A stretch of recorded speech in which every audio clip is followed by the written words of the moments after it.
My name is Matthew Therese and I specialise in working with adults with autism spectrum conditions. I've been doing this for around 15 years in a really diverse range of settings, from care homes and hospitals to the community and into employment.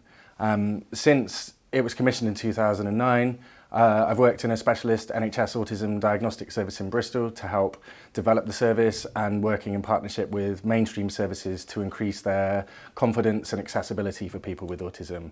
So, before we begin, it's worth recognising that autism is a huge and complex subject which would be impossible to explain in a short video clip and do any justice to whatsoever. So we hope that this is a good snapshot and this will get you interested enough to come to one of the face-to-face sessions that we're going to put on a little bit further down the line.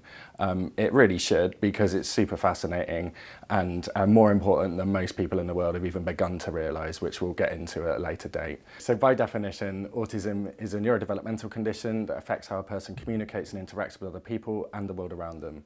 Asperger's syndrome is a form of autism, essentially someone with autism with an average or above average IQ and no significant delay in their language development. We don't diagnose Asperger's syndrome anymore, but we still refer to it as lots and lots of people will have that diagnosis. On its own, autism is not a learning disability or a mental health problem. You can have autism and both or neither of those things. There's been a huge amount of confusion around this over the years, and lots of people still have really stereotyped ways of thinking about this and how a person with autism might present. But this is based on really limited information that people have had access to in the last few decades. It's really worth recognising, though, that there is just as much diversity in people with autism as in everybody else, and the same range of abilities as everybody else has, from someone who's maybe got a severe learning disability who might need support their whole life, to your high-functioning geniuses that are at the forefront of science and technology and driving this forward, making major breakthroughs in the areas in which they work. We still don't know what causes autism, is the truth, but the best evidence that we've got is that it's genetic and it's passed down through families. You can't catch autism. Autism is a lifelong condition. It's there from birth and for the whole of a person's life. With regards to diagnosis, lots of people in adulthood won't have a diagnosis because we see the missed generations of people coming through our diagnostic service. Lots of people won't need a diagnosis because they might have found their niche in life and might have the right support around them, but some people do because of needing access to support, access to benefits, and some people see it as a kind of unhelpful label. But others see it as a means of explaining themselves and understanding themselves, and it can be really helpful in terms of explaining differences or difficulties to friends, families, colleagues or employers. To receive a diagnosis of autism, someone must be perceived to have lifelong pervasive difficulties with social communication and interaction, and have a restricted and repetitive pattern of behaviours, interests and activities. Now this is important because it's the medical model of disability and essentially a negative set of symptoms, but as with all of this, context is massively important, and we've got to have a balanced view of what it means to have autism in this world and essentially change the way we think about autism and people with autism. By that I mean we diagnose perceived difficulties and impairments. We don't diagnose genius, and a lot of the problems that people with autism experience in society are caused by this pack mentality that we all have and this one-size-fits-all way of communicating. To understand autism, we've got to have an understanding of the fundamental differences in the way people with autism process information, especially social information. It's kind of having different priority systems in terms of where you get information from and then how that information is processed. An easy way to think about this is different hardware, different software, different output. And lots of people with autism kind of describe the way that they process things as operating systems, and we'll say things like, you know, you're all running Windows, we're all computers, you're all running Windows, but I'm a Mac. You know, that's an easy way of thinking about this. Now, this is the stuff that would be impossible to explain in a short video, but there are three main theories that attempt to explain autism. Theory of mind, weak central coherence and our executive functioning. Now, none of these theories are exclusive to people with autism. They're relevant to everybody and they are only theories, but they do offer a lot of explanation in terms of understanding why things are different for people with autism, not just that they are different. And when we think about these things, we can talk about difficulties and strengths. In a face-to-face session, we would spend a lot more time on this. It'd be impossible to do it justice in a short video clip. But in simple terms, Theory of mind is our magical ability to mind read each other and to instinctively and intuitively know what each other are thinking and feeling. In tech terms, it's our ability to attribute different mental states to each other, to recognise that we're all having our own independent and conscious thoughts, feelings, beliefs about the world, intentions, the ability to lie, and to recognise and label what's going on in our own head and in our own body at the time, and to be able to regulate our own emotions and know what we're feeling at any given moment. This is massively important in all of our relationships and all of our interactions. But in terms of working out what someone else is thinking and feeling, a lot of this is down to our ability to kind of subconsciously process the non-verbal parts of communication, because that's what gives people away. And that's the bit that people with autism struggle to process the most. People generally find it difficult to intuitively process non-verbal communication, like body language, eye contact, facial expressions, things like that. But that's the stuff that gives people away. The words are important, but often they're massively contradicted by the body language and the messages behind the words. So whilst most people process non-verbal communication subconsciously, intuitively, it's more likely that someone with autism is having to use intelligence over intuition to process all of this information, which is massively exhausting and confusing, because once you get into the minutiae of eye contact or facial expressions, trying to decode that using intelligence is really, really difficult and will lead to you making mistakes, lead to exhaustion in social situations. And this can also cause difficulties in relationships, because it's about picking up on the needs of another person and getting your needs met by other people as well. It's important to note, though, that whether someone has autism or not, understanding the thoughts, feelings and intentions of other people is really complex, and lots of people find this difficult at times.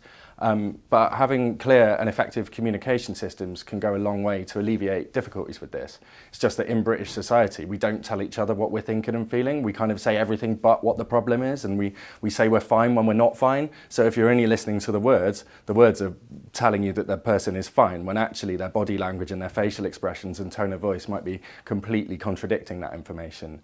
Also, having an insulated mind that is not influenced by other people can lead to the possibility of genuinely original thought, which is massively important in relation to solving problems. We have throughout history and have always needed people who think differently to solve problems, and this is totally relevant now.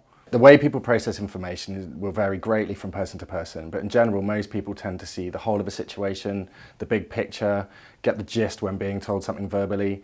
This is also referred to as central coherence, and this means that people subconsciously prioritize and filter out things that are not relevant to the situation, details that are not relevant to the situation, and lots of people tend to intuitively focus on social information when they walk into a room.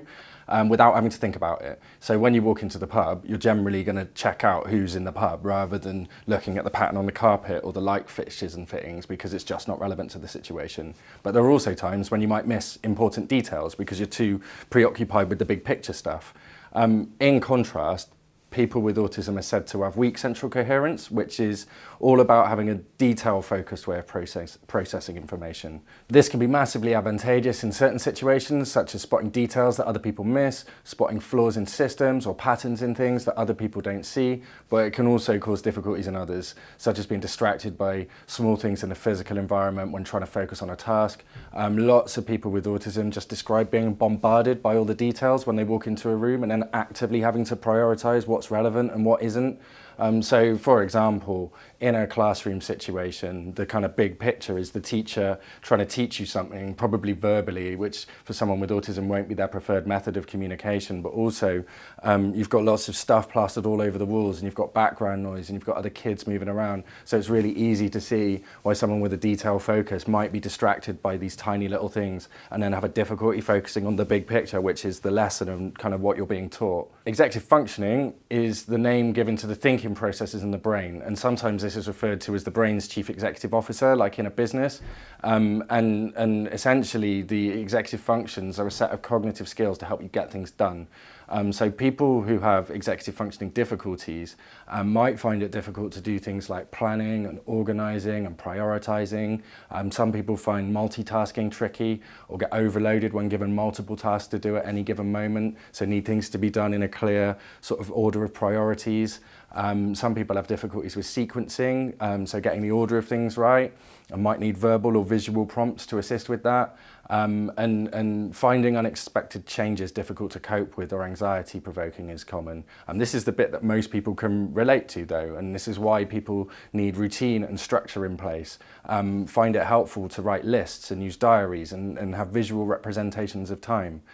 People with autism are generally visual processors of information, so when we're presenting time it's really important that we do that in a visual way. And this might be about imposing structure on the day at work, giving somebody a timetable for the day rather than having it unstructured would be a really common reasonable adjustment in the workplace for somebody with autism. So lots of people experience sensory differences for all sorts of reasons. This is definitely not exclusive to people with autism, but it is relevant. And whilst not everybody on the autism spectrum experiences this, quite a high percentage of people will have one or multiple senses affected. So it is important to have some understanding of this and to recognise how the physical environment can impact on a person. When we think about this in terms of sensory systems in the body, there are 7 senses. We've got your taste, touch, sight, hearing, smell, but we also talk about balance, your vestibular system, and proprioception, which is all about your body positioning. And again, we're not going to get into this in a huge amount of detail now because we could fill a day talking about this. But lots of people with autism will have one or maybe multiple senses affected. And the way that we talk about this is hyper or hyposensitivity. So hypersensitivity is being acutely sensitive in a particular sense, which is likely to be associated with sensation avoidant behaviour, whereas hyposensitivity would be undersensitive or desensitized, so it's more likely to be associated with sensation seeking type behaviour. So some examples of hypersensitive difficulties: lots of people find bright lights and high-pitched sounds difficult to cope with. Some people, if they're sensitive in terms of their taste buds, might find particular textures of food and drinks problematic, maybe can only eat one texture or flavour at the same time. With regards to touch or the tactile system, that might be about only being able to wear certain types of material or finding light touch physically painful.